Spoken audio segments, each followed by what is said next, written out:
What's up, jobbers, and welcome to the latest edition of the Jobber Knocker podcast. As always, it's Nestlemania. Alongside for the ride is a man that is always pump fisting every single day of the week. Every day he's muscling JC. Every day I'm fisting. You didn't finish the sentence there.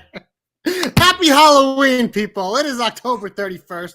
We're live here on the Jobber Knocker. Nestle told me I had to dress up, so I'm wearing a costume, kind of a knockoff of what I wore in college. Doesn't fit me like it did back then, but I'm sitting down, so we look fine.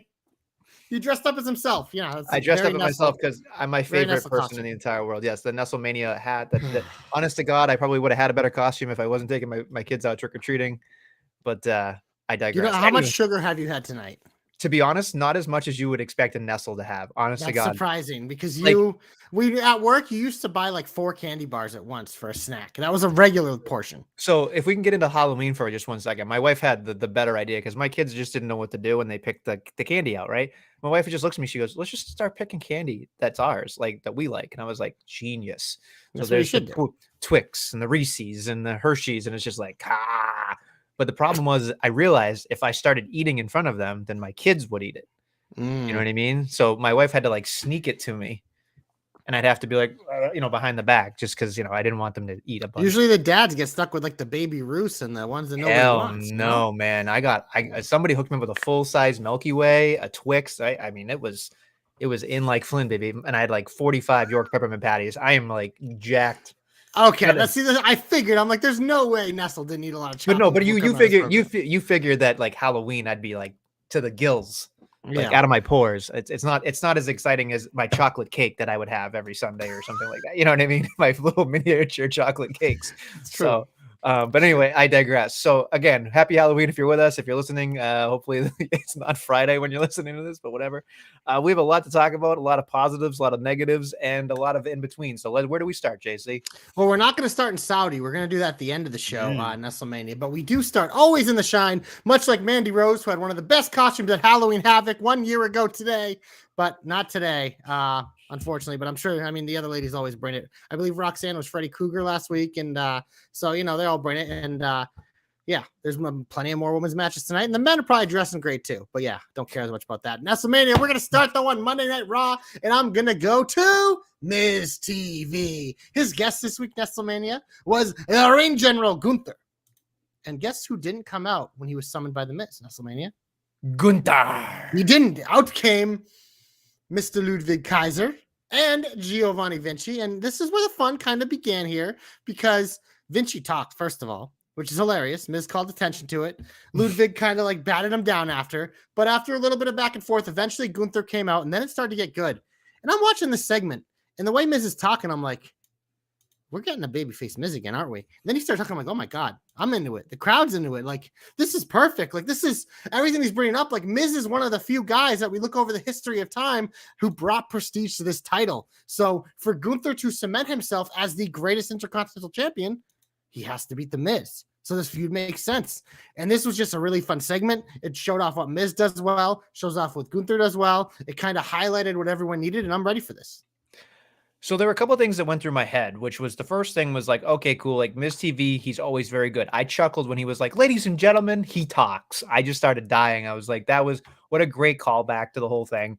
I like that Vinci went off rogue and everybody was just like, what the fuck is going on here? Oh, Halloween Wang time. He's here, folks. The Wang is here. Fist pump for the Wayne. But no, it's hard. I'm disappointed you didn't dress up like Rikishi for this episode. Listen, I'm sorry. You know what's Maybe funny? he did down below. You don't know that. I don't That's wanna true. see I it. could wear a thong. So here, Huge Wang. If this was like maybe 10 years ago, I did have a sumo suit, so I could try to bring it back if I find a new one. So maybe someday I'll bring it back just for you. Okay, and then I'll sting face JC just to make you happy. Please do not stink face. I'll even wash my stank. ass. Ugh. All right, just in case. Ugh. Anyway, what were we talking about? I forget now. Gunther. So it's a Jersey thing. There it is. There's your boy Adam Bertsky in the house.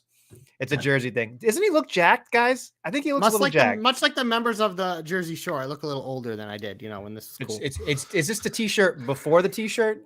Just last time I wore this t-shirt, I was 21 years old. Wow. And yeah, it's a schmedium, and JC don't fit in schmediums no more. Schmediums. I'm a boy schmedium for life. Anyway, so the one thing that made me nervous when I saw the Miz turn, I went, we've been through this before, and it was so bad. But my hope here, not additional hope, but my hope in it is that, like, what we talk about every time, don't change who you are. Don't change a thing. You know what I mean? And I think that's the issue with the Miz, was like he really changed who he was that last babyface run. And I kind of want the Miz to beat him. I don't think he's gonna, but like it didn't really dawn on me, JC, until he like talked about it. He goes, this ring in here is sacred. We do it. We wrestle. We do it. You don't wrestle. You're a talk show host. And I kept thinking to myself, like, this is such a layup. Like it's just such a fucking layup, because it's literally the antithesis of what Gunther is. 100%. And it makes perfect sense because Daniel Bryan called him a coward back in the day. You know what I mean? So like it's kind of like a similar trajectory or plane that we're on here. So I'm all for it. I do want him to win because I think it would be interesting to see that happen, although there's more deserving people who probably should take it and get something with it.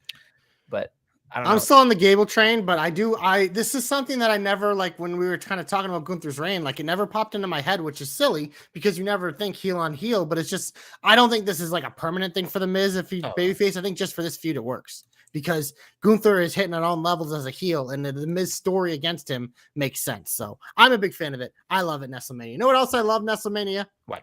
Meat. Let's get to JC's meat match of the week, and we had a Raw debut from the Creed brothers taking on the Alpha Academy. And you want to talk about meat slapping and meat tossing and meat fucking hitting all over the place? There was a lot of meat in this match. Obviously, you have Otis, but the Creed bros, they're pretty big too. But Nestlemania, this was what we would call a tag team banger. I enjoyed this. The styles made sense. I love this as a first opponent. Chad Gable's probably been itching to wrestle these guys since he saw them down at NXT. Get him in the ring with Julius and that beefcake Brutus and let him just slap the meat all around. But this was an easy choice for me this week. A tag match, baby. Getting JC's meat match of the week. So my question to you is, it was bizarre because the way they were presented, right? Like the way that they were looked at was like they were babyface, but the crowd could not stop for Gable and Otis. It was this weird, like it was like I liked it. I sometimes I kind of like it. We see it a lot more in like AEW, but I don't mind face versus face matches sometimes. And yeah, the crowd does get a little confused, but like if they see a cool move, they're gonna cheer no matter what. So I think it works every now and then. I kind of like it. No, and like you said, the style was impeccable for both of them. The one thing every time I chuckle and I start laughing is just like, there's no doubt in my mind, right? You look at Julius and you think like that dude's a stud. Like he is waiting to break out. Like that, there's no deny. Like even if I don't like them, there's no denying it. You look at him and you're like, the power, just the freak-like mentality, like just everything about the guy is just raw, right? Like it's just weird in a bizarre, like awesome, perfect storm way. And then there's Brutus with his fucking high white socks, and it's like just hate the socks. Oh my god, it's just the tighty whitey twins. Like this conversation literally every time. It's like the same conversation everyone has about the Street Profits. Every tag team. That's how tag teams work. There's usually always someone who's a star. There's always a Michaels and there's always a Jannetty. But the cool thing is sometimes like the Dawkins and in this case maybe the Brutus, they're all right too. But together as a team, man, these guys like the brother tag teams. It's always worked. It's always worked in wrestling. We talk about WWE needing stuff in the tag division. When the Creeds are up like solidly, like they'll be a staple of it. And I love it. I look forward to matches between them and the New Day, them and the Usos, them and the Viking Raiders, them and Imperium, then in DIY. Like there's just so many fresh things. And I mean, these guys are ready. Their act is ready. I love that Ivy was with them too. I thought that was cool because sometimes we see that a lot of the time. They leave some members behind when they get these like little quick like call-ups or like testers. So I was glad to see her there because Ivy's a stud as well. And her and Maxine got into it a little bit. So yeah, and it was great because I thought like they did a good job with the idea of like, okay, like not only was it like a cool moment, but you could see on their faces like they were proud, like they fucking made it. You know what I mean? And like you kind of get the warm, man. It's Monday night, rah! You get the warm and fuzzies when you see that shit. You're just like, yeah, like good for you. You know what I mean? Like they fucking worked hard. Like no matter if you like them or you don't, that's irrelevant. But if you look at them and you're like, they fucking worked their way from being like this. Like when we first saw them, we would make jokes of like, oh, Waterboy, or like the Whitey Tighty twins, or like then Diamond Mine happened, which regardless of how you feel about it, there were portions of it that were good, portions of that could have been better, whatever. It was the best work of Roddy Strong's career until most recently the last couple weeks. Right. Until he found out that Adam! Till he found his groove in whiny bitch territory, which is Max! really so it's just, I don't know. It's bizarre to me, but like I was really excited to see what happens next with them. So I don't know. Yeah, they kind of said on commentary, like, we don't know if they'll be on Raw and SmackDown. So it's one of those, this would just kind of get them. They have a match in NXT going on right as we went up. So there's seems to be a lot of these top NXT stars that are just kind of like hovering. So it's one of those things like, I don't know if they're going to be officially up till the new year after the Rumble or after Mania, but we know these guys are ready and they're on the precipice of being a main roster full-time act. So that's exciting. All right. Anything else? Yeah. Is there anything else? Yeah. We'll go to SmackDown Nestlemania because we had a contract sign. You know what? LA Knight became one of the biggest baby faces in the world to me. Know why?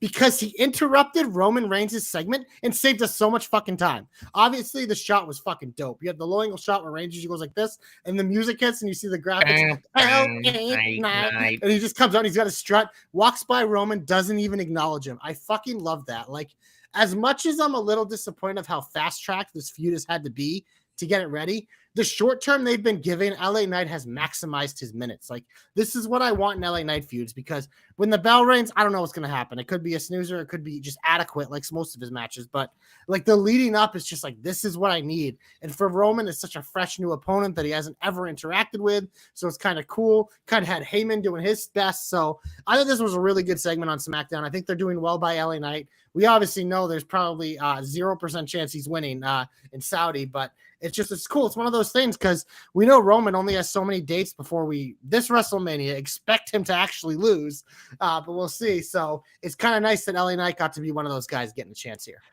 What bothered me was the idea that this is his last match before the end of the year. Like that. Well, I mean, we're in November tomorrow. No, I know, but it's like no Survivor Series, nothing. Well, did you see? So did you read? Apparently, that the Triple H, the reason why Triple H wants other things to be the center of attention for Survivor Series and not Roman Reigns, so he's purposely being left off that. It's not Reigns' call.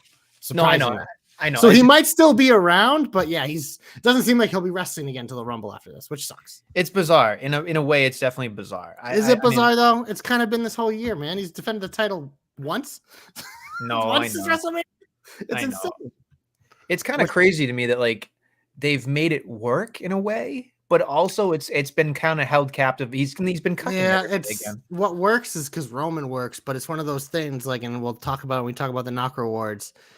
He hasn't needed the title to do anything he's done this entire year because it's all been bloodline drama, and you didn't need a title for that. So, like I said, that's for a later show. Yeah, that's fine. That's fine. Sorry, go ahead, and I'll let you get more positive. It's fine. Nestlemania. I want to talk about another banner of a match, the little meat match of the week. The mini guys, Dominic Mysterio and Ricochet ping-ponging around the ring. I thought this was a fun match. I think we might have seen it before, but either way, it's like Ricochet always brings it.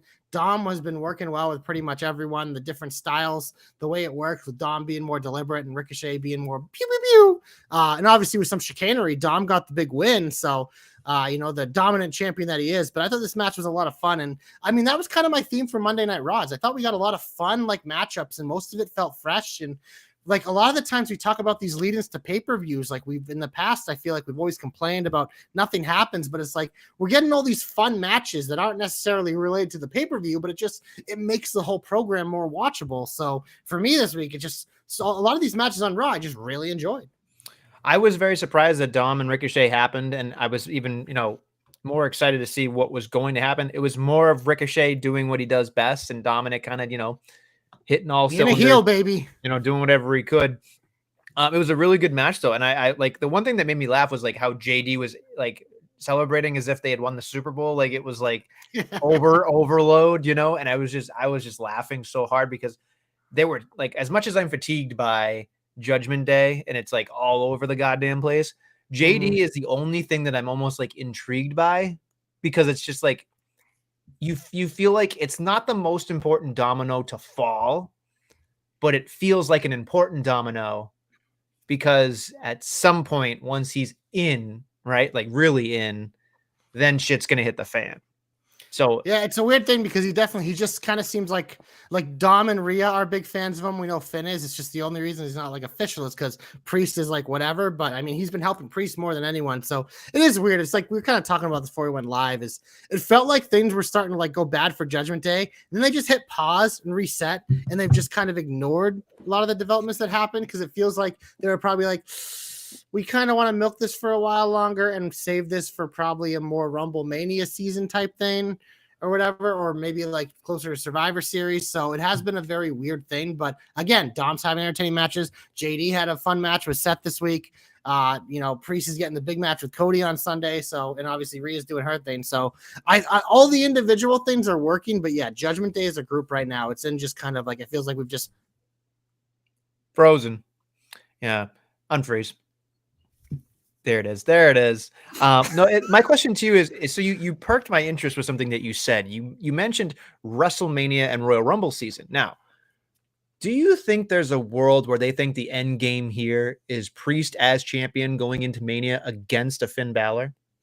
I could see that as something. If they don't have other plans, and also like that makes it interesting. Like who wins the Rumble? Are we getting Rock or a Cody Rumble again, or the Rock winning, or whatever, depending on Roman's opponent? So I feel it, to me, it still feels like I thought for the longest time Priest would be like he'd be champion by now and he'd probably lose it at some point before, but I don't know. It depends. It's one of those things because are we going to buy him as a babyface going into Mania? Because it feels like that's kind of what has to happen.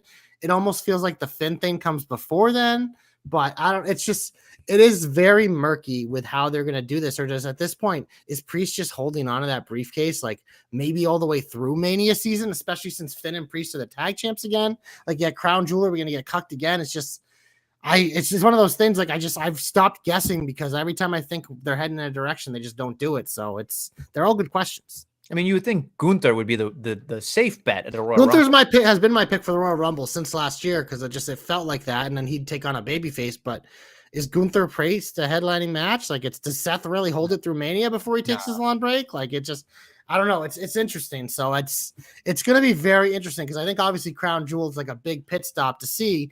I mean, if Seth walks out with that title again, it's like, okay, then Priest might be saving this for a while. But I still think there's a good chance that Priest does walk out with it too. So we'll see. Okay, fair enough. The other thing I wanted to bring up very quickly when it comes to, I think, the Judgment Day, because it's Judgment Day adjacent, I guess, is Sami Zayn, right? Like, he comes out, he cuts this really scathing promo. It could be more about politics than it was about wrestling at that point when he was talking about a little bit of everything. A little bit of everything. And you could feel it. I understand why Triple H is such a big, I mean, I'm a big Sammy guy anyway, but like you can see why he's got the support that he needs because when he talks, people listen, they get behind him. And all I could think about was like just looking at that passion, looking at the way he is, it's just, I think he deserves he's probably not going to be as red hot as he once was last February, but he's still just like on the upper echelon. He's just always kind of there lurking. You know what I mean? He's always in the conversation. So I felt like when I saw him stop, everything on Monday and talk and then have the match, you were like, okay, when's Cody coming out? But that's essentially what it is. Cause you got to have the whoa. They cut the you have the friends first and then you have Cody and friends. Yep. But it does beg the question here though. Cause in my head, I'm thinking to myself, we thought it might be Bloodline and Judgment Day in the War Games against Cody and friends. It seems like we're headed back to Judgment Day centric and Cody and friends. And I don't know how you feel about that, because for me, I feel like it's good in some ways, but also kind of bad. Yeah, if it is that, then maybe this will finally be the bow on that stuff, and then from there, that's when the Judgment Day starts to deteriorate or whatever. But it does feel like we're back there. But then at the same time, like if Roman is just, if he isn't going to be around, then maybe Jay and Solo just start hanging out with them, and or Jimmy and Solo, sorry, because you still have Jimmy and Jay going at each other, and you could set up more stuff for their Mania match. So I don't know, it's weird. It's definitely a weird territory with this, and I mean, I think after Saturday we'll have a little bit of a clearer picture of what plans are for the next few months. All right, anything else you got that's heaty? Shine worthy. I will say the Drew McIntyre package. They've done a lot of packages lately, which I'm enjoying to hype people up. But the Drew McIntyre one was fucking superb. No, that yeah, was superb package. Big package. He has a big slotty sword. That package is fucking heat. Want to talk about meat? So my question was, like, I love that he was sitting in the performance center, but it made you think, like, as much as it sucks, right? Like that he didn't win in front of a crowd. I feel like it does more for his character, though. It does right now. We wouldn't Right have now. this fucking great character right now if this didn't happen. It's Right. one of those things in wrestling. It's like we see it all the time. Like bad things that happen or whatever, you can turn into great opportunities. And it took him a few years, but Drew McIntyre is maximizing it so much so that I want him to win the fucking heavyweight title on Saturday. And I'm excited for that match because of him and the character development. Because if he gets screwed, it's just like the moment's coming. Like the slow burn that we've had is coming.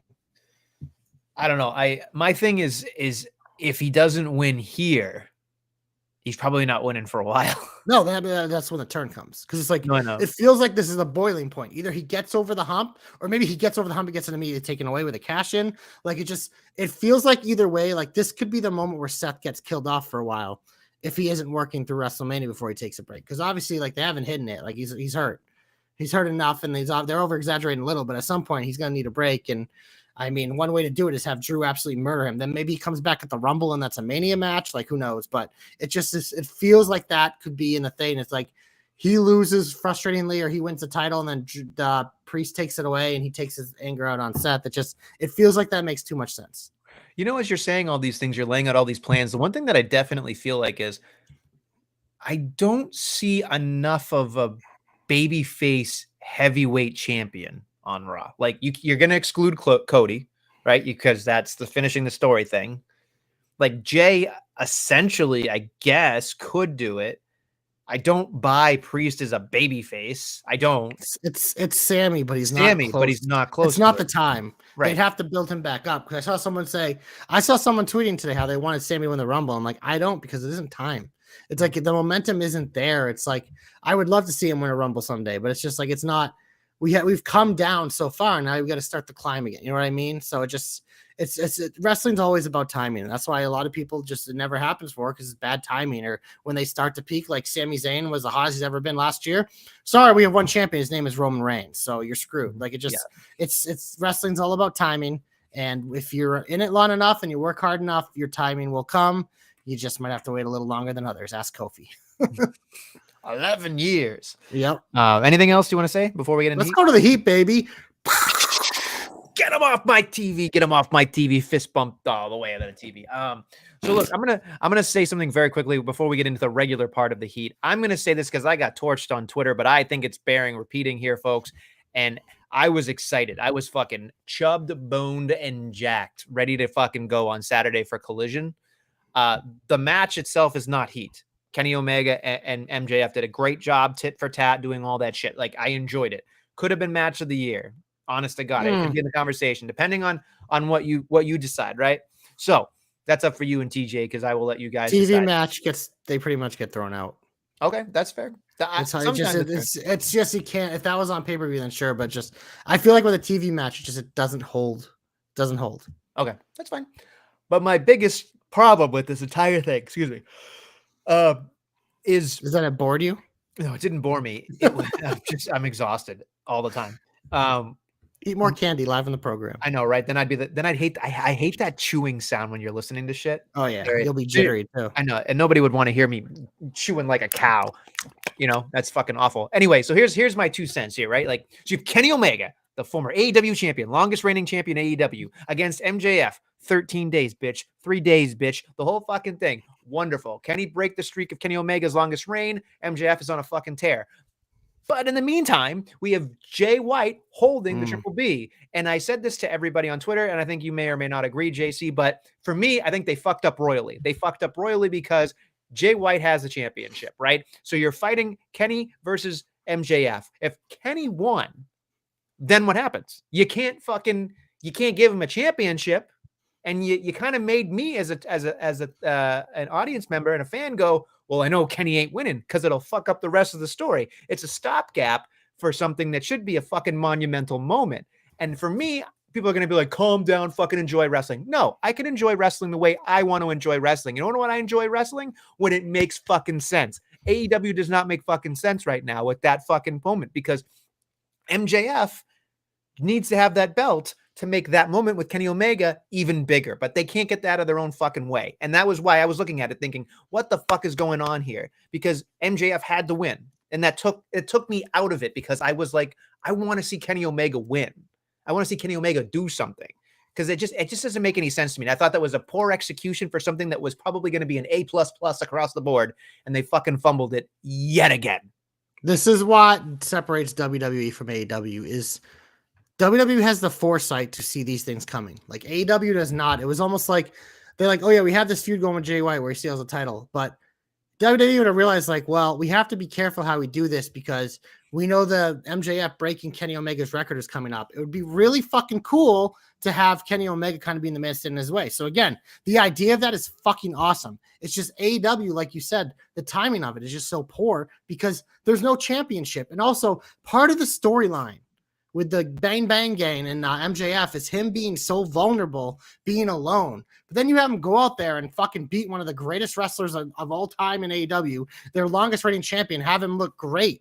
So it's like, it's one of those things that kind of defeats like the character development you've been working on with trying to weaken MJF and make him vulnerable to the numbers and everything. So the timing of this, it was just poorly executed. And it's a shame because I thought the hype packages were awesome. I thought Kenny interrupting him the first time was awesome, but it just like, everything fell short because they didn't plan it well. And that again, like AEW like has gotten better with a lot of their storytelling, but in terms of like long-term planning, it's a fucking mess, man. It kind of is like the Wild Wild West. I'm not just saying that because some fucking nerdy wrestlers like leak that. Like shame on you. Keep that shit in house. That shit doesn't happen in WWE. Again, like be professional. But it does suck because it was an awesome match and it felt like something that could have meant so much more if they had the foresight to kind of time their feuds a little better. And honestly, you can't tell me they're going to do a big match introduction, right?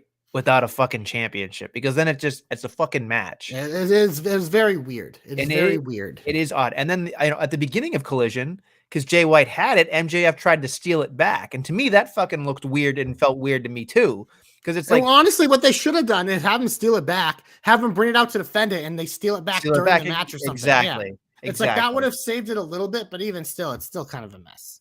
Right. It just feels like somebody should have fucking tapped somebody on the shoulder and been like, hey, boss man, this doesn't make any goddamn sense, you know? But they didn't do it. They just I feel like, and I'm probably 100% wrong, but this is my perception. And sometimes perception is more than fact in my life. It feels like some people just shut up and enjoy the check. They just do. They don't want to rock the boat. They don't want to rock anything instead of making something better. Now, there are people on that side that definitely do, or maybe they just don't give a shit. Maybe they just don't give a shit, and that's fine. Maybe they just think that people don't care. They just want to shut up and wrestle and enjoy. I think there's a lot of people who give a shit, but I think the problem is I think the structure there is just very unique, and some people hold more power than others, especially over their own stuff, and sometimes when stuff collides is where it gets messy. Messy. All right. So anything that bothered you before I get into a whole host of nonsense? I mean, that was pretty solid. But the only thing I really have for my heat notes is that, so they made this big deal during the Seth Rollins run about how he is a fighting champion. But then they told me about 8,000 times on commentary that this was Seth Rollins' first singles match on Raw in 4 months. some fighting champion. And I was thinking, I was like, he's also, when he does wrestle, he's always in the middle of the show, but he was in some main event tag team match. Oh yeah, it was with Cody. So it's like like it gets back to the everything I feel about him as a champion in this run. It's just like, but then it was just so funny to me because they made such a big deal about how much of a fighting champion he is, and that motherfucker hasn't wrestled a singles match on Raw in 4 months. The show that's 3 hours that he's supposed to be the champion of. Get the fuck out of my face. I thought Becky's promo was great, where she was talking about how she defended the NXT title more in 44 days than Rhea Ripley and Roman Reigns have. I'm like, there's one more name you should add there. And well, she doesn't want to be sleeping. She doesn't want to sleep on the couch.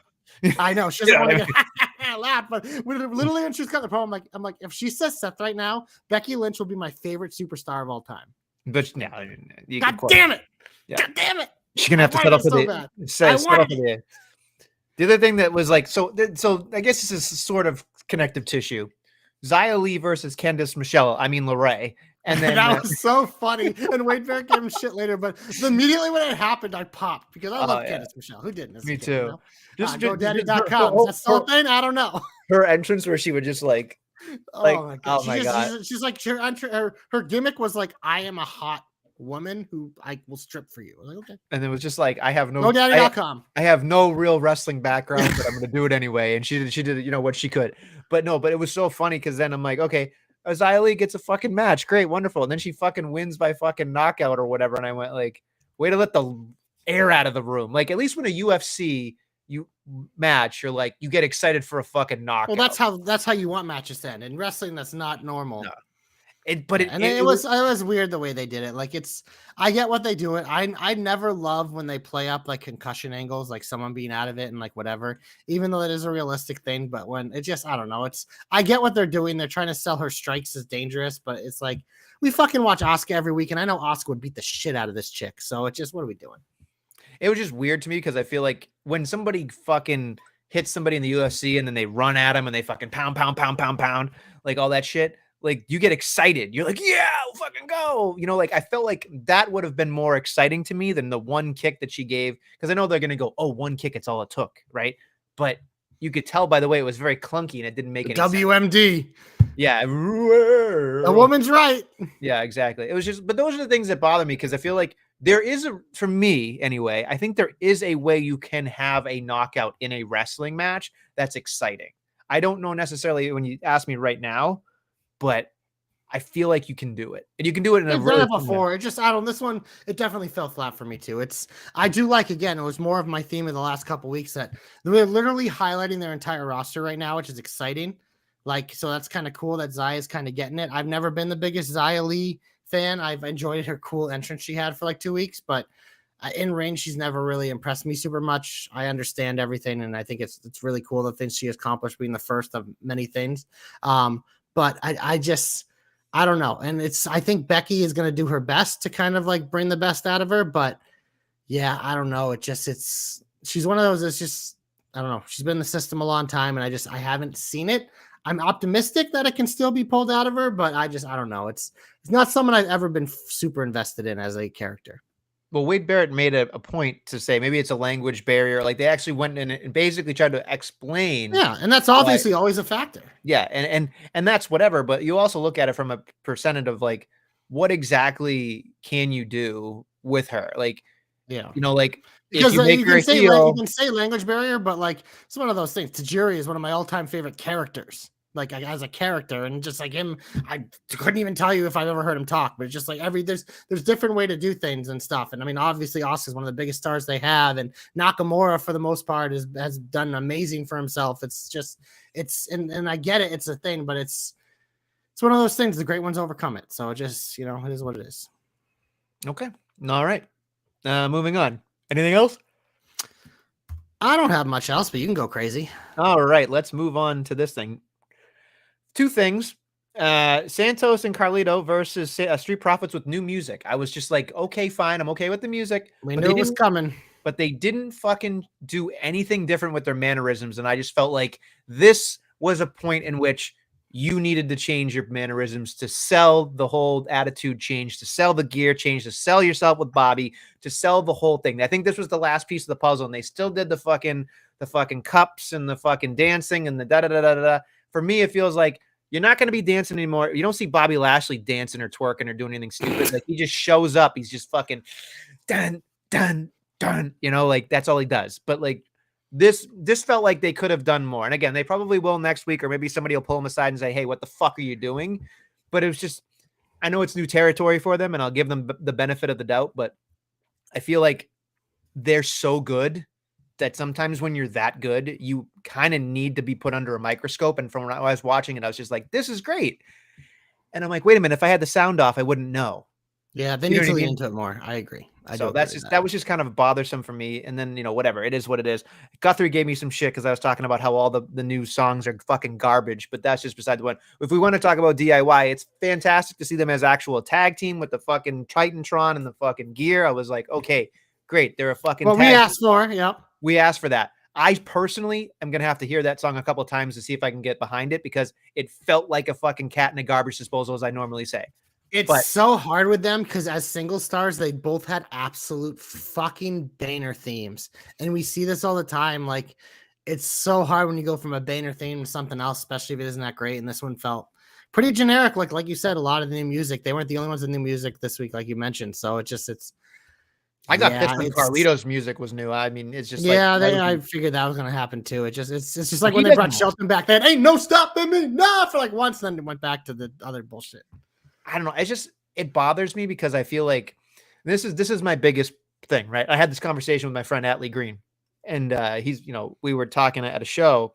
We were talking about how the original composer of WWE, Jim Johnston, he would say, like, when you create a character, the music is a very important part of the character. 100%. And more importantly, he would say, he'd go, show me how this person walks to the ring, right? And he used the example of Vader. I don't know if you've ever seen Vader, but Vader would kind of shuffle, right? Yes. He's a big dude. So it was like, it's time, it's Vader time. And then it was like, doom, doom, doom. But it was the bounce of his walk to the beat.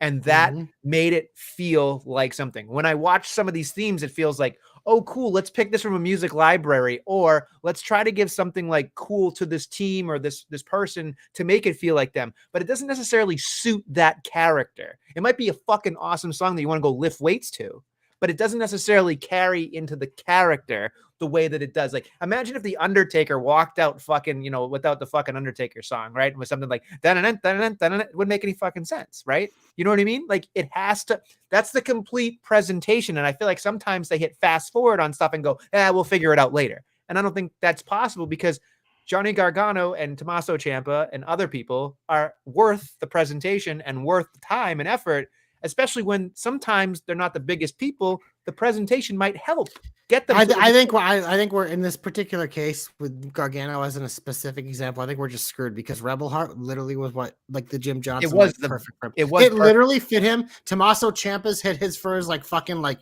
kind of like unhinged but like composed type like psycho like gimmick. Like it's one of those like the Street Profits old music fit their old gimmick perfectly. Like Bianca's fits her like they work. The ones that work really work, and I think especially when you go away from it, it's the hardest. But I agree in general. I think a lot of the ones, because I mean, a lot of the ones in NXT, a lot of them they come out. It feels like it's mostly generic music. Like it doesn't really fit. It's like you said, they went to the free music library that I use at work because I hear the songs all the time. Which coincidentally, the Perfect 10 first theme song was a song I used to use all the time. But so there are a few bangers, but a lot of them it's just like generic file music that anyone can use. So. I don't know. I feel like they'll figure it out later. And that's the part that bothers me because I feel like you guys give me shit for fast forwarding the entrances, but like some of them are bangers for sure. But some of them entrances are great. But some of the time I'm just like, what the fuck? Like when I saw it, I was like, oh, cool, a Titantron. And then I heard it, I'm like, I can't hear it. Like there sounds like cool lyrics, but I can't, like, it just doesn't fit them. Like it was almost like a rock rap song. It was bizarre. It just I'd have to hear it again because nothing. I don't remember anything from it, which is the biggest problem. Right. I should remember something like Indy Hartwell's theme. Impressive. Right. I'm never gonna forget that ever, and I'll always pop for it just because of the impressive. What comes after it is fine. It kind of fits like her, whatever, but it's just like you need something like Cody designed his entrance specifically for who he wanted to be, and it fucking hits perfectly. Like it just like a lot of these guys, like you see it, and it's just. Yeah, you do wish for like everyone got that treatment, but it doesn't always happen that way. Sometimes it takes longer to find it. Okay, that's fine. Moving on. Sorry that we went off on a tangent there, but I thought it was worth saying. I I really, really, really kind of just didn't know what to think of. Well, Dragon Lee's great, but then like you go into other things. Oh, this is the other thing I want to say. Sorry, because this is something that I thought was interesting. To me, I watched John Cena and Paul Heyman on SmackDown, and I went, "This is like an all-time fucking promo." This was to me, I was watching it and I was like, "Holy shit!" This was like one of the best promos I've ever seen in my life, folks. It was John Cena talking about how he needs a win, right? And then fucking Heyman comes out and says Solo's gonna take.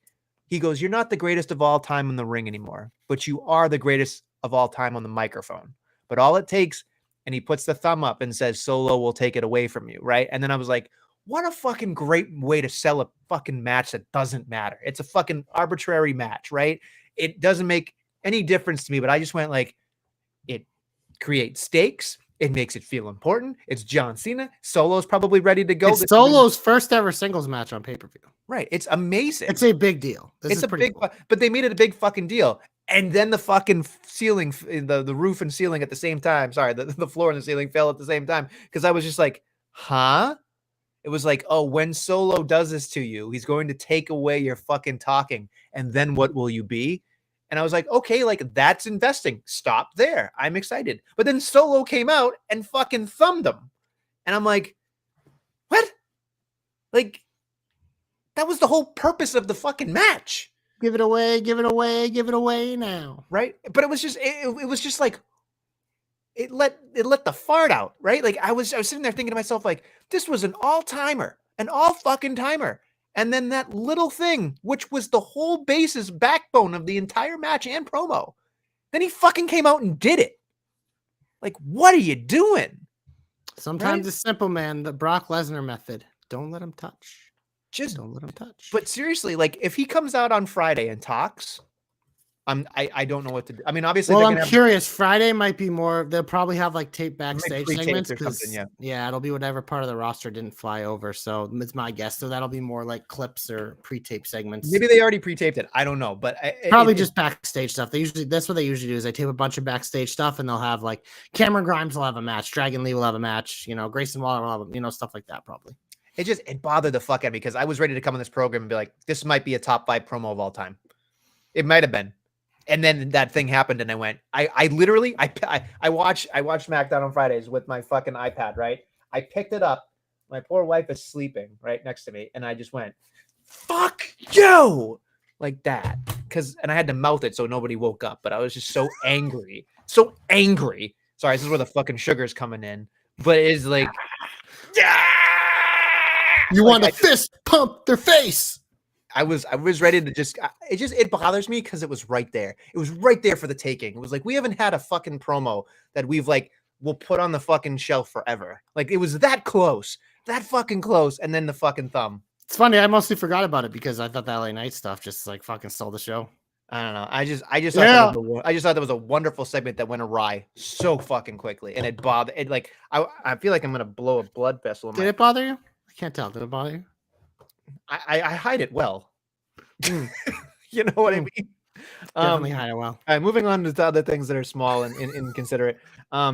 It feels weird. Bianca comes out, cuts a promo. All I could think about was this fucking woman is amazing, but like the crowd didn't give a shit at all, and she deserves. This whole division, man, is just it's in fucking disarray. Yeah, it's awful. And then, so we'll move on to let's see if anything on Raw that I didn't get to talk about here. Let me make sure. We talked about DIY. Nakamura says someone has literally got to step up. I mean, we see Tozawa's going to face him on Monday. Is that really what he's fucking asking for? Like he goes from the main event. It sounds like a quick squash for Naka. I don't know. It's just, and then he'll probably face Gable and Otis after that. I don't know. It fucking bothers me. It really bothered me a little bit. The other thing too is so another quick thing is we got all these people coming up for Gunther, right? In terms of the IC championship, we got fucking, The Miz is kind of front line. Fatal 4-way next week. It's The Miz, Ricochet, Bronson Reed, and Ivar. Which made me I put a meat emoji next to Ivar. I was like, this is fucking, it better be Ivar. Leader in the clubhouse. It better be Ivar. Because god damn it, do I want Handsome Johnny to win? Like I just want him to win. The Duke, I want him to win. I know it's not going to happen, but that match is going to be the biggest of meats. That is going to be a fucking filet mignon of just pain. It's going to be awesome. Cannot wait.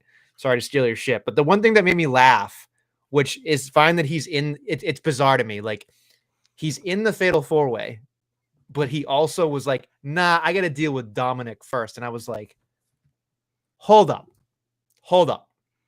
You're going to tell me you got a hair across your ass for Dominic Mysterio instead of getting a fucking championship? Like, what fucking world do we live in? What world do we live in where Dom Mysterio is more important than the I was going to say United States. He kind of is. No, Dom I is know. more important than like most things. But like my face Guys on every show for a reason. My face started melting, JC. I was just thinking to myself, like, what the fuck? Like, and then he got added, and I got more angry. I was just like, what? Why did he say that then? It was like, I got to deal with Dominic. So it's like, okay, then you're not fucking winning. Why are you in this Fatal 4-Way? Just make it fucking pew pew pew pew pew. Just fucking make Ivar, fucking Reed, and who was the other one?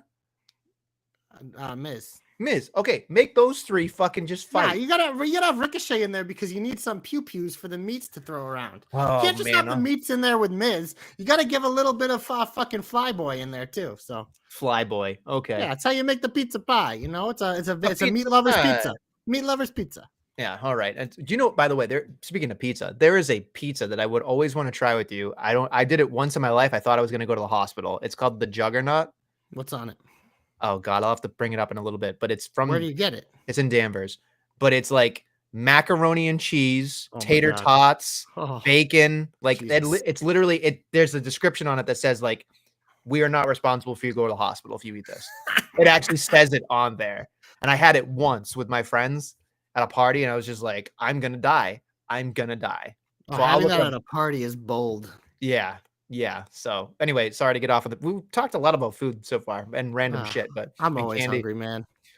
I wish I could. That's why the shirt doesn't fit like it used to. I love food. You know what I miss the most is a Wegmans sub. That's what I miss. Oh, Wegmans is great. I miss the Wegmans. Chestnut Hill. You can go that far. Do I look like I'm gonna make a trek to Chestnut Hill? Come on. No. Look at me. No. Look at me. I'm skinny. I'm not gonna go all the way to Chestnut Hill for fucking whatever. I can eat my chocolate here. Anyway, we should get hopeful. Let's get hopeful. Okay. Glorious, you're my only hope. I'll go first, Nestlemania, because I have one, and I'm going to Crown Jewel, and I'm going to the Raw Women's Championship, and I'm like, Fatal 5-Way. You know what? We need to kind of fucking mix shit up here. And I'm looking at the names. I'm like, Zoe Stark. Ha! She's the one getting pinned. And I'm looking. I'm like, Shayna Baszler. Doesn't do much for me. Raquel feels like it's got to be more than a moment. And I'm like, oh my God, there's one person left, Nestlemania. Say it. I kind of hope Nia Jax wins the Women's Championship because I think the way they're building up Rhea right now is that they're preparing her for a fall, surprisingly, and she can do it over there by Nia Jax pinning Zoe Stark, and everyone hates Nia Jax. Like that is going to be, she and Don Mysterio should be like a tag team because they would set records and have Don Callis manage them and have Christian be their dad. Like that would be just like the ultimate heel stable. But the heat seekers, yeah. I just one of those things. It's like sometimes you just got to go with situational decisions. And this is a situational decision because I don't know. It's a weird thing. It obviously could just be a thing where Rhea just runs train, pins Zoe Stark. Because I think every scenario here, sorry, Guthrie, your girl's laying on her back for somebody. But I have a feeling they could do a thing with Nia here and Rhea could get it back eventually, kind of have her chase a little bit and kind of like, because she's been the one so upset about everyone losing their titles. If she lost hers, I'm interested to see what that looks like. If Dom, Finn, and Priest, especially if Priest has like 2 titles, and we've been making the jokes at him about how he's not the leader, like Cody saying he's behind both Rhea and Finn and even Dom. So it's kind of like questioning his manhood and stuff. So this is a situational play. It's for the chaos, but yeah, I hope Nia Jax wins the Raw Women's Championship. Hashtag JC knows. Hashtag JC's hopes come true. Oh my God, I need a shower. I can't believe you did that, and I'm so proud of you. But yeah, I'm not proud of me. That's not going to be a popular hope. Probably my least popular hope of all time. I was going to say a lot of people are going to give you shit for that. We talked about Judgment Day earlier, and this is something that would make them so interesting.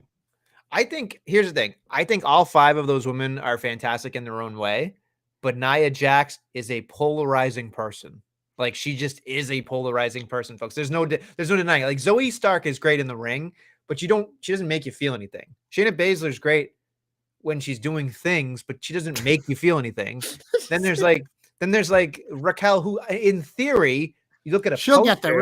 Raquel needs more seasoning, but yeah, she's getting better. yeah, she is, but again, doesn't make you feel something.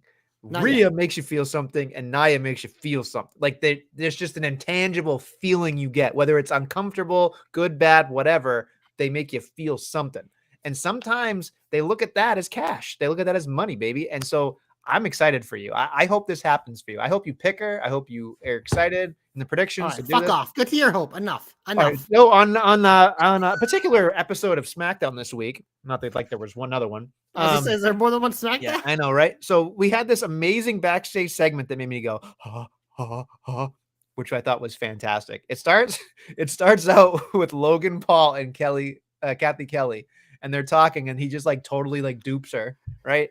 And then he walks down the hallway, right, and looks at KO, and I went, oh yeah, I want this. So my hope here is not only does Logan Paul fucking win the United States Championship, but we get a fucking match at the Royal Rumble against KO, where it's the fucking kaboom match of the fucking week, where both these guys fly off like a 3-story scaffolding or fucking ridiculous amounts of shit. So then eventually we can get KO on the Logan Paul podcast afterwards. But I was just sitting there going, holy shit. Like, we love Kevin Owens, right? But if Kevin Owens gets the exploitation, the whole thing from, because basically what they're using is a mutual kind of, relationship with the WWE. Logan Paul is getting paid a shit ton of money, but WWE is just milking that Logan Paul for all it's worth to get the other people over in some form or fashion.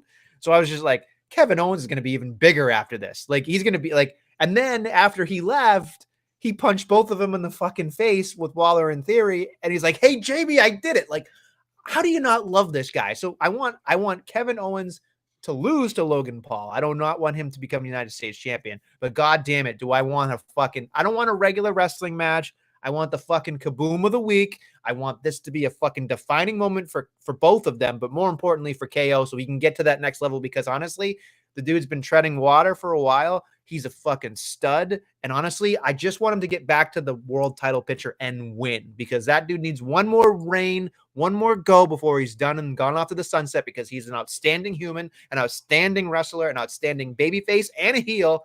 And he's just amazing. So that's why I want him to fucking just have a great time. So there you go.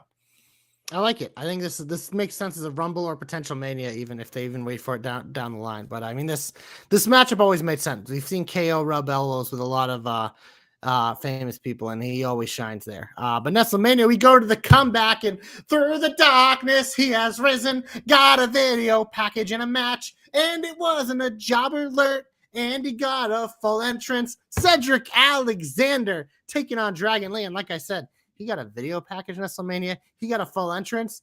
And I love this. Again, it's some of the periphery characters we've talked about. They employ these people. They are superstars. You employ them for a reason. They're clearly very good, and there are uses for them. So why not use them and make them feel legit? Even in a loss, this is the most legit Cedric Alexander has felt since he was a tag champ with Shelty and in the Hurt Business. Like, it felt like he mattered. Even though he lost him and Dragon Lee, banner match. I'd watch it again, but just like, it's simple, man. And Triple H, we're starting to see more of it, and I love that. So Cedric Alexander, you get my well-deserved comeback this week, bud. Well then, all right. We do know you have a soft spot for the Shelty. That's perfectly normal and perfectly fine. My comeback, are you ready, kids? My comeback goes to, get this. If you know me, you know I don't like it, but I got to call myself on the carpet, folks. I really enjoyed the Trick or Street fight. I did, but I'm giving my comeback to a specific pair of people, because Chelsea is Bret Hart and Piper. The Hart Foundation's back. The Hart Foundation. Like, I laughed because of the Cardona fucking meme with the junk grabbing and the whole thing. Like, I was like, okay, small package, as Natty called it. Yeah. That was so funny. She's so like, funny. yeah, Natty has lost a lot to small packages. Which would have been funnier if she had lost this match to a small package as well. But that's beside the point. But anyway, that's beside the point. But the fucking like her doing the fucking Bret Hart thing was funny, right? They had the music and the whole get up and the whole whatever.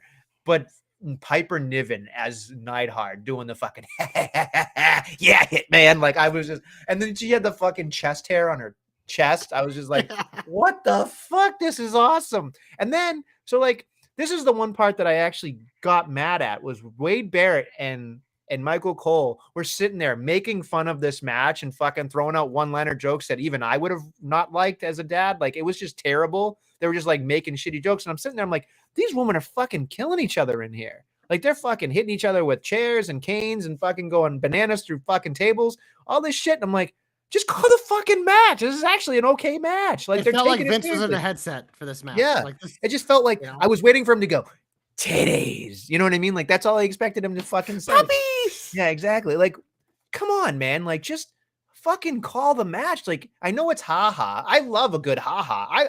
I would prefer haha 99.9 all the time out of everything. But this match was, I was like, there you could have done a little haha and a little bit of definite, but these women fucking killed it. They did a great job. I fucking hate the trick or street fights. I hate the themed everything. I don't think anymore. I think I know the reason. Chelsea is. I think your kids have changed you for the better, Adam. They've made you have more fun with fun things like this. Like this is just fun. As people get hit with pumpkins, people throwing fucking candy, bobbing for apples. It's all bullshit. We know it's ridiculous. We know it's one of those things. If you're watching and your girl walks in, and she's like, "The fuck are you watching?" And you just look at her like, like she caught you with your fucking pants down, your hand on your meat. But it's just like it's like, who cares, man? It's goofy. If you watch wrestling, like you just said, you secretly enjoy this, but I'm glad that you're embracing it. But I think it's your kids. I think they've just made you more fun. You know what's funny? This is when you know I've either matured or I'm a different person. I'm gonna go different person because maturity is just not a thing I know. Yeah.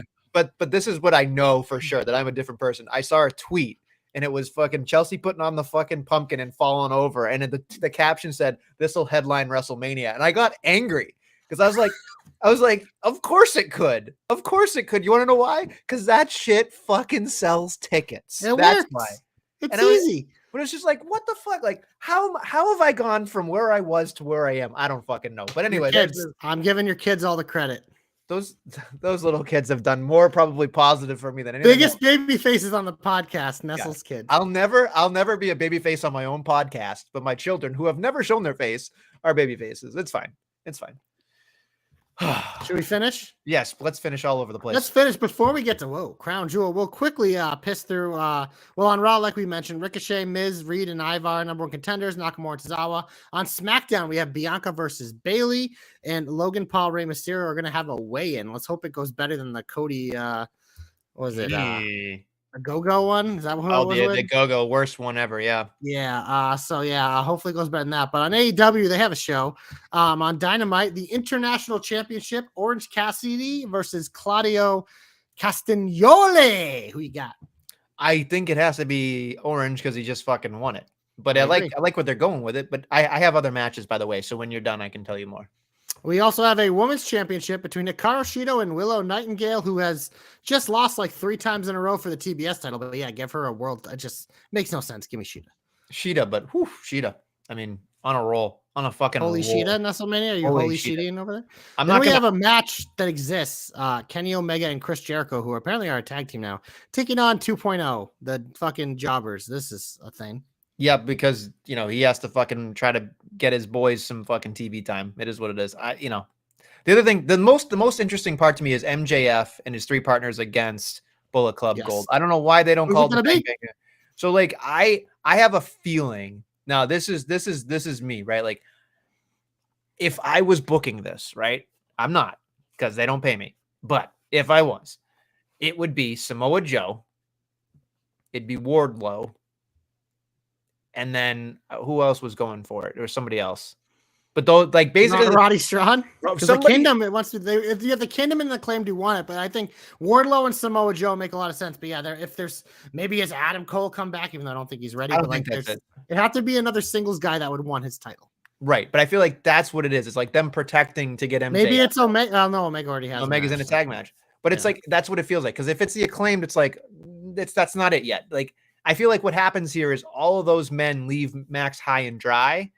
The fucking Bang Bang Gang beats them, right?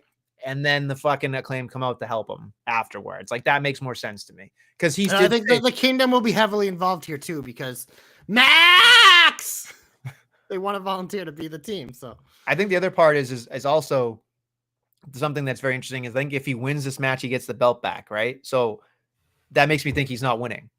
So yeah, that whole thing is weird. It's bizarre. What are the other matches you have? Is that it? I think that's it. Sorry, I saw 4 matches. There's more in Collision. Oh, no, I'm sorry. That was last week. Never mind. They do a shitty job sometimes of fucking. Well, they have so many shows, so they'll announce Rampage and Collision matches during Dynamite usually. So it bothers the fuck out of me though, because like I like Tony Khan big announcement. Is that really a thing? I don't know. It says has an important announcement, not a big announcement. Excuse me. And it says, "Sweet Lord, baby Jesus, let it move. Have moving pay-per-views back to Max." I don't know. We'll see, but. We'll see. Whatever. I am curious. Hold on, before we get to that real quick. Sorry. We didn't talk about this. Ric Flair on AEW. I don't give a shit. Really?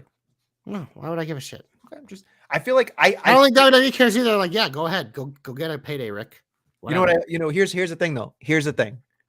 I have a very, very bad feeling that Sting's last match is going to be against Ric Flair. And that's going to bother me so bad. They've done so well with Sting, they can't.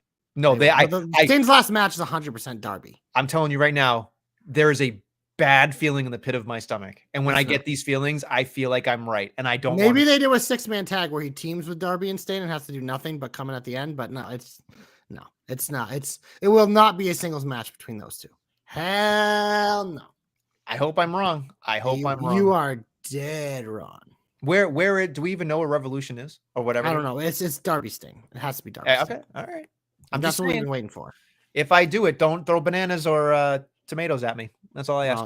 You're wrong. I'm gonna throw pineapples at you. But Nestlemania, speaking of pineapples, had nothing to do with it. But maybe they like them over there in Saudi Arabia. We're going to Crown Jewel. We have 8 matches, including a pre-show match was what's announced on Monday Night Raw, and we'll pick it because it's here and they announced it early, and it's a banger. It's a singles match, Nestlemania, between Sami Zayn and JD McDonough. I mean, feels like Sami has to win, but does JD maybe steal one? What do you think? I would say. Oh, hold on. Let me put on because he did not put it in the sheet. So I want to make sure I do that. I'm going to spell McDonough wrong every single time. I'm just going to put McDonald's. I'm just going to put JD. I'm going to say Sami Zayn because of where they are. That's it feels like Sami gets the win because JD just doesn't need wins. He's just what he's doing for is working out for him.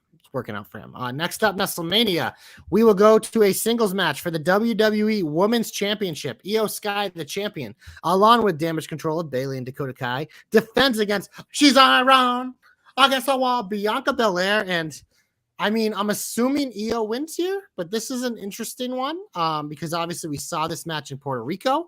It's where Io kind of got the fervor behind her, where the crowd was hot for her. Bianca, this is her first match to rematch for the championship.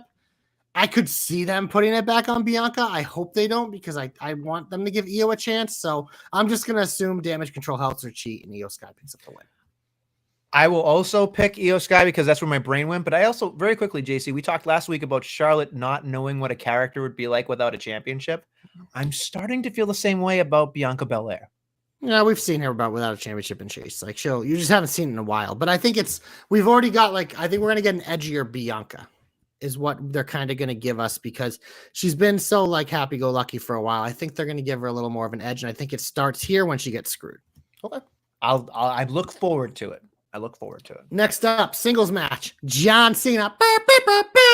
This is what Nessa wanted, a singles match taking on Solo Sikoa. They've made such a big deal of it. I feel like Cena has to get the win.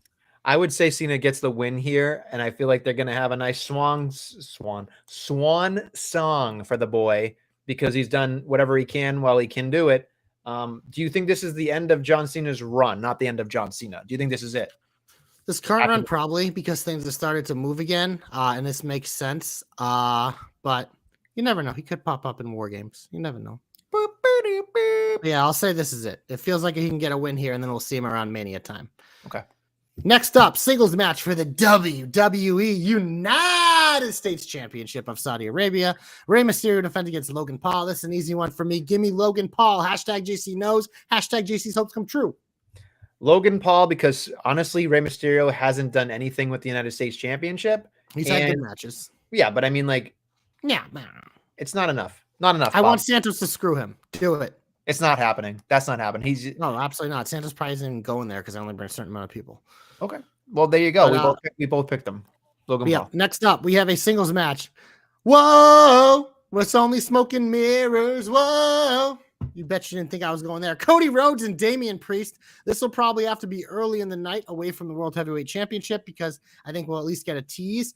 I've been really back and forth on this one, Nestlemania, because Cody doesn't lose. His losses are to Roman Reigns and Brock Lesnar. That's it. He doesn't lose to anyone else. So it's interesting if they want to make Priest look good before a championship run, a win over Cody Rhodes, even if it's by hook or crook, would go big. But I'll let you go first on this one. Who you got? I'm going to pick Cody Rhodes because I feel like there's more upside to Damian Priest internally looking through himself and saying, I couldn't be Cody Rhodes. People are saying I'm not a fucking leader. Like, there's just more to build in that terms of it. So I feel like Cody Rhodes can't lose at this point because he's just fucking Cody Rhodes. He's like the fucking Terminator. He's prime John Cena. It's John Cena didn't unbelievable. lose. And if he did lose, it was to like Roman Reigns and Brock Lesnar, like those type of characters. Like it was like to The Rock. That's who Cena lost to, was The Rock and Brock Lesnar. That was it. So, I just don't see Cody losing until WrestleMania. I really don't. Yeah, and that's why this one was hard for me, because I'm like, I could see it because the Judgment Day always finds a way to cheat, but it does feel like this is just a babyface Cody win, so I'll take it. All right. Next up, we have a fatal 5-way match for the Women's World Championship. Rhea Ripley defends against Nia Jax, Shayna Baszler, Zoe Stark, Raquel Rodriguez. I'm more confident in who's getting pinned in this match than I am who's winning, but I know I hoped for the chaos here, but I'm going to pick Rhea Ripley. Oh, you coward. That's You're where a my brain goes. fucking coward. You teased everybody with an amazing hope. There's a hope. It's called a hope, Nestlemania, not a prediction. Well, I'm just surprised that you don't have enough nuts. Are you going to pick Nia Jax? I am not picking that giant. Yeah, because you don't have nuts either, you sackless saint. Oh, careful. Careful. Rhea Ripley on both ends here. Okay. Lame. Next up, singles match for the World Heavyweight Championship. Seth freaking Rollins, the champion, takes on Drew McIntyre, the challenger. And by God, Nestlemania, do I want Drew McIntyre to win this and get cashed in on? But I feel like there's going to be a lot of chicanery here. There's going to be a lot of nonsense. And I feel like Seth is going to win somehow. So give me you ready for this? You're going to pick Seth Rollins. That's fine. You want to talk about fucking gaga. This match is going to be fucking gaga everywhere. You want to know what it's going to happen here? It's going to come down to fucking a double down, and the fucking Judgment Day is going to come out, and they're all going to fucking yada, yada, yada, yada. And I truly believe that it is not going to be Seth Rollins or McIntyre winning here. I think it is just going to be a slide in. Damian Priest comes into a triple threat, pins one of them, and gets the fuck out of there. So I'm picking Damian. So you're picking Damian Priest? Wow, that is ballsy. Because I could see them crowning McIntyre and have him immediately taken away by Priest, or have Seth miraculously retaining, McIntyre beat him down, and then Priest cashing in. I would not predict the triple threat, so that is bold by you. So I guess it's more of a TJ question. Do I win this point if he cashes in and wins in a separate thing? Or is it only because of the way I said it that I Probably win? not, because we're picking the match. He'd have to win this particular match. So you're going out on a limb for sure. Okay. All right. That's fine. But I can afford to believe it, then you should pick it, because if that's what you think is going to happen, then I'm gonna go on a limb here and say that'd be cool. So there you go. I like it. I like the bold strategy. It's rare out of you. Next up, we have the main event, the singles match for the undisputed WWE Universal Championship. Roman Reigns, the champion, along with Paul Heyman, will be taking on LA Knight. And I mean, I'm looking forward to this. I think this is probably going to be the best in-ring performance by LA Knight, because Roman Reigns just brings the best out of everyone. But Nestlemania, who will we pick no matter what to retain his title? We the ones. Fist pump the one. I don't think Roman Reigns is losing anytime soon in his next two matches. So that is what it is. That's bold through the Rumble. Ooh, yeah, no, it's Roman Reigns. Easy pick here. Yeah. Roman Reigns. But I did want to say this. We didn't say this in the Shine, and I want to make sure we did say before we leave. I was popping big time because I was like, hey, LA Knight, you know what he was missing in his repertoire? A comeback. He actually started putting in a comeback if you watch him fire up like a babyface. he started hitting signature moves, and I was like, here, that was the missing part. Bret Hart had it, John Cena had it, HBK had it, like all the big dudes had it. And I'm just like, okay, I'm waiting for it. And there it finally was. I'm like, it's still a work in progress, but God damn it, somebody must have gotten his ear and said, dude, you need to come back if you're going to be an effective babyface. So there it is. So watch for it on Saturday. It's there. I'm excited. I like it. And I think that's all we got, right? That's the whole card, baby. That's the Jewel of Crowns. Saturday afternoon, I believe. So I'm not gonna be able to watch that until probably late, but that's okay. Yeah, I gotta work Saturday too, so it's kind of maybe I'll bring the iPad in. Celtics, those fucking cocks. The Celtics, they're undefeated, baby. They've had 2 games. Oh, 3-0. Okay, 3. 3-0, bro. Shows you how much I'm not paying attention to anything anymore. All right. Well, I guess that's pretty much it if you're all set. Yeah, I'm done. Okay, great. On that note, we hope you enjoyed your Halloween, and we hope you were fist bumping all the way through the week as JC is really pushing that shake weight. And on that note, thank you for listening to the Jobberknocker podcast. We'll be back next week with more Jobberknockery. Cabs are here.